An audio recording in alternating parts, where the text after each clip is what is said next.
बिस्मिल्लाहिर्रहमानिर्रहीम। अस्सलाम वालेकुम दोस्तों, अशरफ आसमी एडवोकेट आपकी खिदमत में हाजिर है। दोस्तों, लड़कियों को उनके विरासती हक से महरूम करना, जो उनका विरासती हक होता है वो उनको ना देना और लड़कों में तकसीम कर देना, ये सख्त हराम है। बहनों पर जुल्म है, कानून खुदाबंदी से बगावत है। अगर किसी फर्द या जमात या पंचायत जो हैं वो अपने मुरवजा अंदाज में कानून के मुताबिक लड़कों को ही मरने वाले की मिरास तकसीम कर दें और लड़कियों को महरूम कर दें, तो इस तरह से लड़कों के लिए शरन बहनों का हिस्सा लेना हलाल ना होगा। अल्लाह ताला ने लड़कियों के हिस्से की अहमियत बयान करते हुए फरमाया है, यानी लड़कों का हिस्सा अलहदा से बताया ही नहीं बल्कि लड़कियों का हिस्सा बताते हुए लड़कों का हिस्सा बताया है कि एक लड़के का हिस्सा जो है वो दो लड़कियों के बराबर है। गोया अगर कोई इस हवाले से पेशावर हाई कोर्ट का लैंडमार्क फैसला कि पंचायत ने फैसला किया था विरासत से महरूमी का, तो उसे नल एंड वाइड करार दे दिया गया। बलूचिस्तान हाई कोर्ट का बड़ा लैंडमार्क फैसला बलूचिस्तान हाई कोर्ट के चीफ जस्टिस ने वो किया कि जनाब विरासती हकूक से महरूमी किसी पंचायत को ये अलाउ नहीं है कि वो विरासत से महरूम कर दे। इसलिए आपको एक वाकया सुनाता हूं कि जब हिंदुस्तान पाकिस्तान इकट्ठा था, अंग्रेज़ों का तसल्लुत था, उन्हीं का कानून राज था।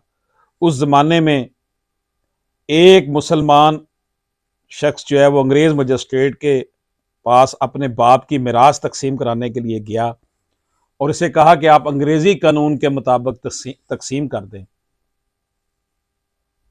मजिस्ट्रेट ने कहा चूंकि मैं सरकारी मुलाजम हूं इसलिए मैं इसी तरह तकसीम कर दूंगा जैसे आप कह रहे हैं, लेकिन मेरा सवाल यह है कि आप मुसलमान होते हुए कुरान के मुताबिक क्यों तकसीम नहीं कराते?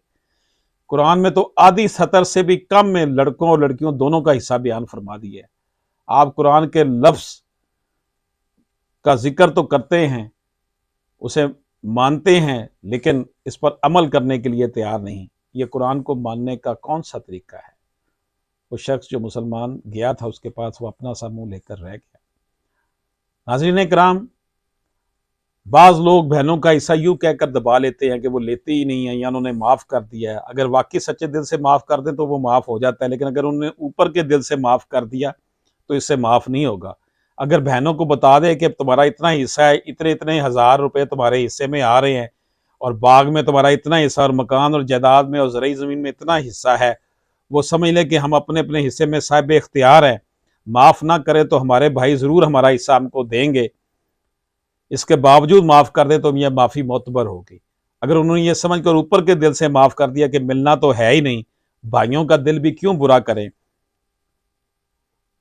तो नाज़रीन कराम ये बड़ा जुल्म होता है। मैं कहा जाता है तुम माफ़ कर दो, दस्तबरदार हो जाओ। इसे सुप्रीम कोर्ट ऑफ पाकिस्तान ने आइन के मुतसादम करार दिया है कि अगर किसी से दस्तबरदारी करवा ली जाए उसके विरासती हक से, जनाब पहले उनको दें, उनके पास आए। जब उनके पास इतने सारे पैसे आएंगे ना, लाखों करोड़ों रुपए, तो फिर वो देखेंगे कैसे आपको माफ़ करते हैं।